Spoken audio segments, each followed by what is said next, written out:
It's a dark day. ఇది ఒక చీకటి రోజుగా నేను గుర్తిస్తున్నాను.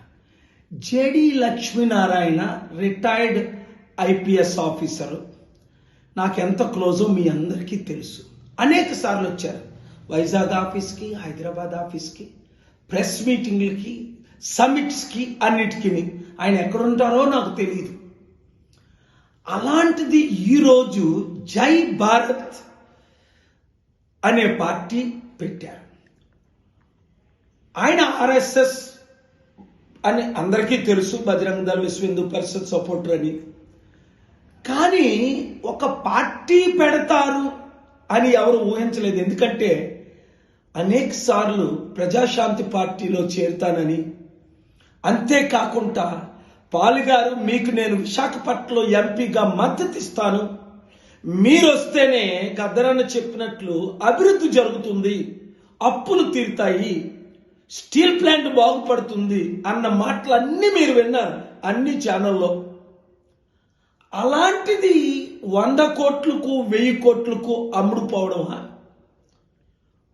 ఒక పార్టీని ఓడించడానికి ఇక్కడ ముఖ్యమంత్రి, అక్కడ మాజీ ముఖ్యమంత్రి ఆయన వాడుకోవడమా? నన్నైతే 1 మంత్ బ్యాక్ 1000 కోట్లు అడిగారు టీంతో వచ్చి, మా టీం ఉంటుండే. లేదండి పార్టీ తరఫున మీకు 100 కోట్లు ఖర్చు పెడతానని అన్నా. కానీ ఇంత దిగజారిపోవడం ఓట్లు చేల్చడానికి?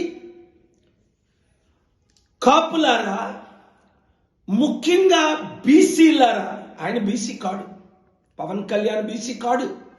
మన బీసీలను ముఖ్యమంత్రి కాకుండా చేయడానికి ఈ 2 కుల కుటుంబ పార్టీ నాయకులు ఇలాంటి వాళ్ళని వాడుకుంటున్నాం. చాలా విచారం వేస్తుంది, బాధతో చెప్తున్నాను. అనేక మంది ఐఏఎస్ ఐపీఎస్లు ప్రజాశాంతి పార్టీలో చేరారు, మీకు తెలుసు. ఒక ఇమేజ్ ఉన్న వ్యక్తులు అనుకున్నానే తప్ప ఈయన మాట ఎవడింటారులేండి. ఇప్పటికే చెప్పారు, పెద్ద లోక్సత్తా పార్టీ పెట్టిన జయప్రకాష్ నారాయణ గారే పార్టీ క్లోజ్ చేశారు, అనేక డబ్బులు ఖర్చు పెట్టి.